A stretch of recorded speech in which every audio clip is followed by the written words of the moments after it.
Love is the first track on the album, and it was inspired by when I was a kid. I remember seeing these cartoons, and they said love is ... and they had these two little kids, like a little kid with a blanket and his missus, and it was like, you know, love is ... and then they were like the sort of 3-section cartoons, you know, like Garfield. And I used to love those when I was a kid.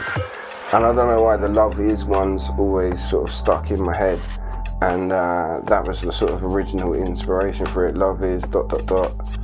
and it was like an image of the cartoon. It was a poem that I wrote. It's been around for a long time.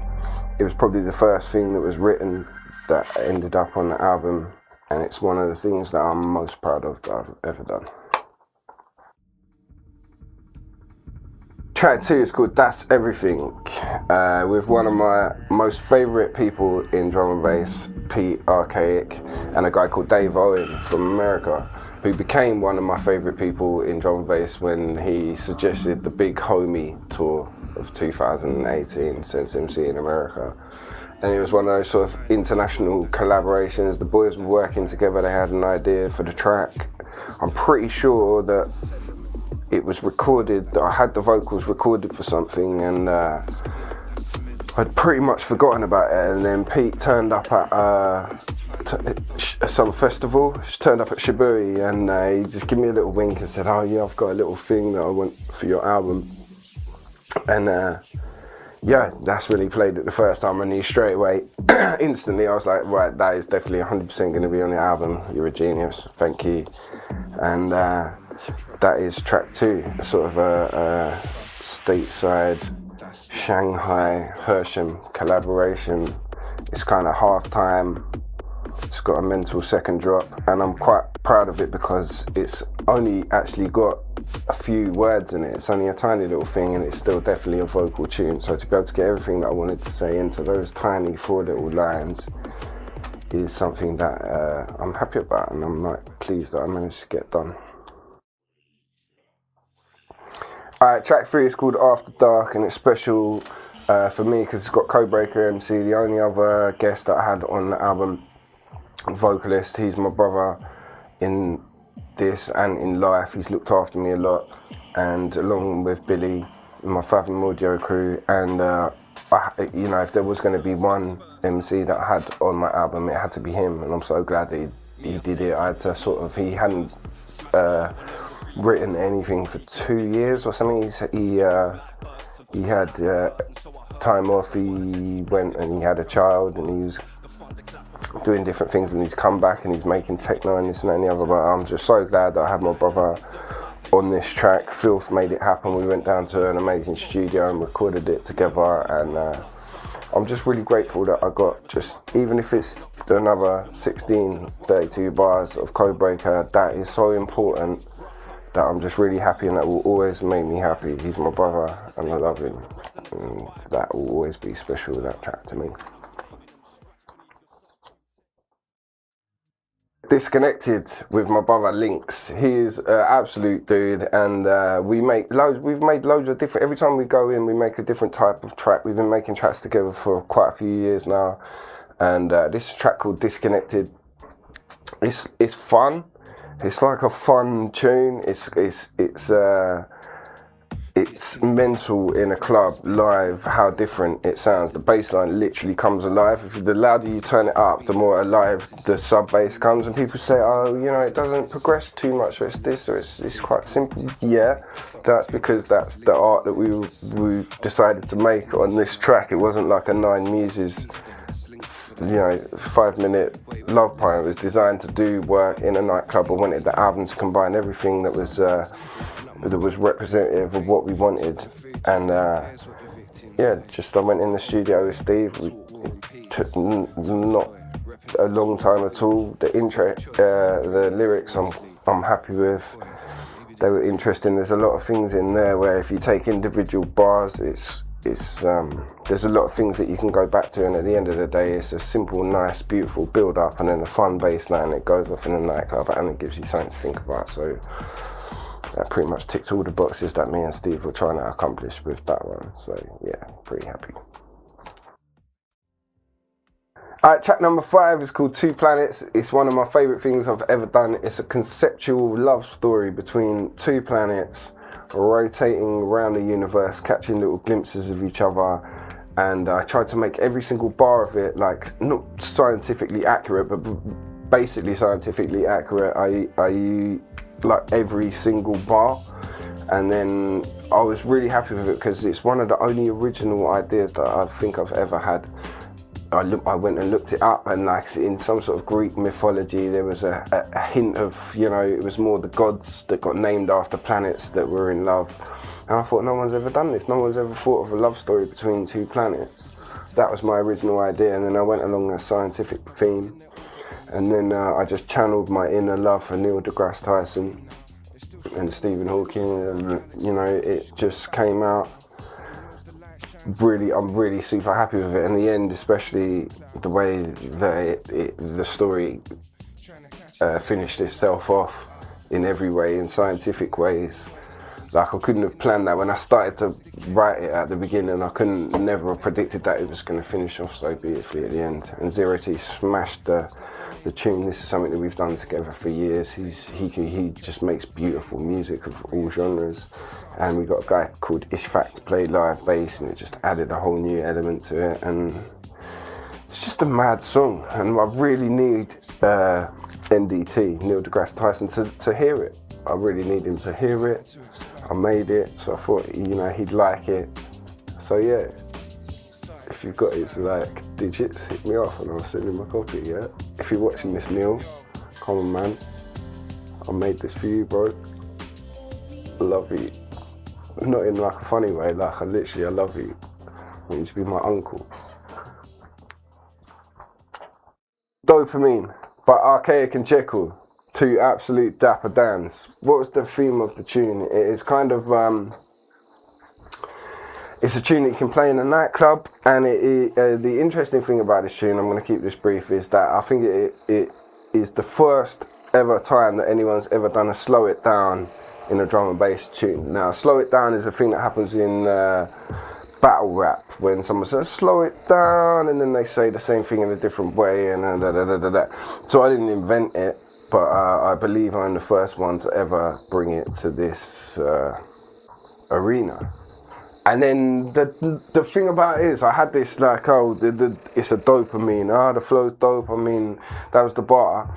And then I said, a guy called Carter Deems did the exact same, not the exact same bar, but basically used the dopamine, did the whole thing. And the thing is, I know Carter Deems, yeah? He would never steal anything off anybody. He's the nicest man in the history of the world. I'm not even joking. He would be offended, but he just would never steal it.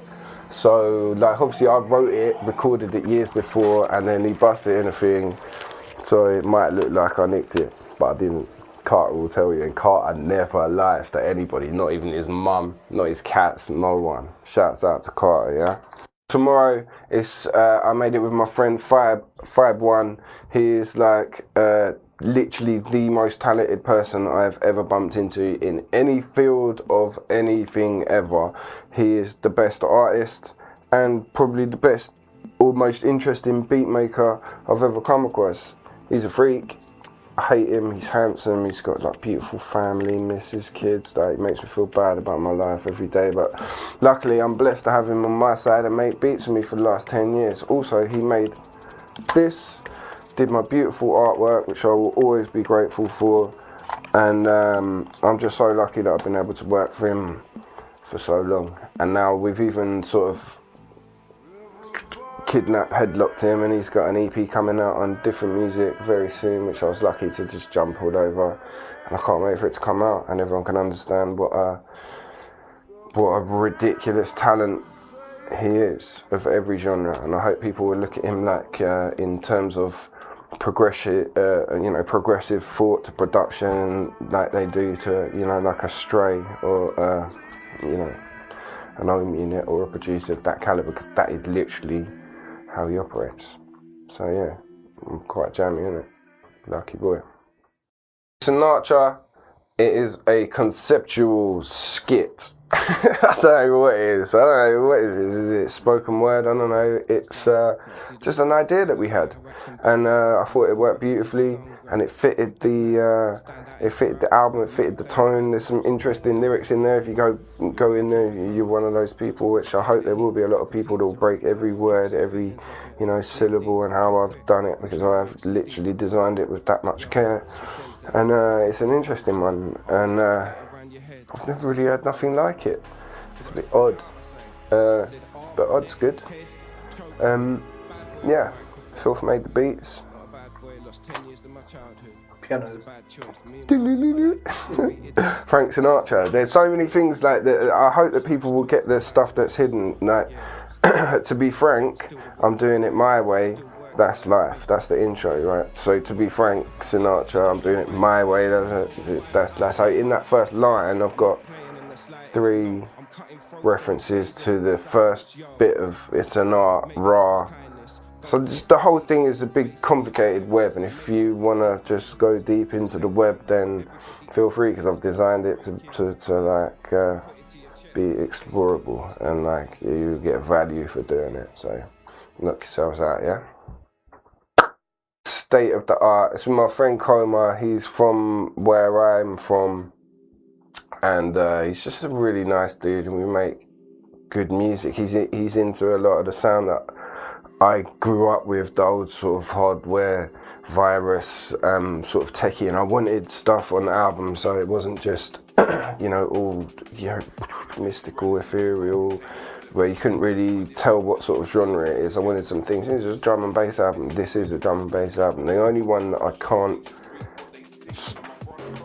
Two Planets is a hip hop tune. I can't really any way around that. But apart from that, it is a drum and bass album. And State of the Art is that sort of. It's got echoes of the old sounds that we used to love, but I think it sounds fresh. It's got interesting lyrics in it. Coma's got a real ear for this sort of thing. He makes a lot of different type of music.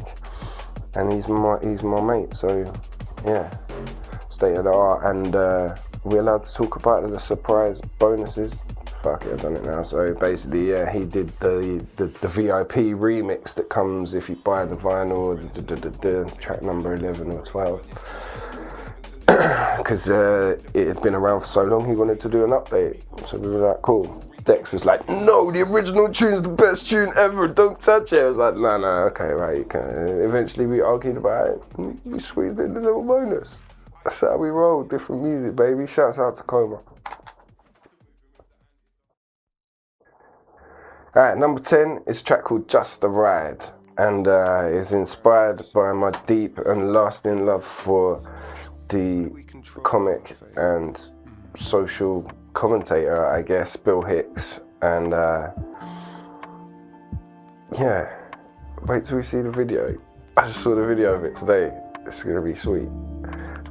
It's an interesting tune. I made it with Dex and Amos, my friends, and it's just good. It's just interesting. It's different, and it rounds off the album beautifully. And a lot of people said like it's like it's just like the perfect ending for it.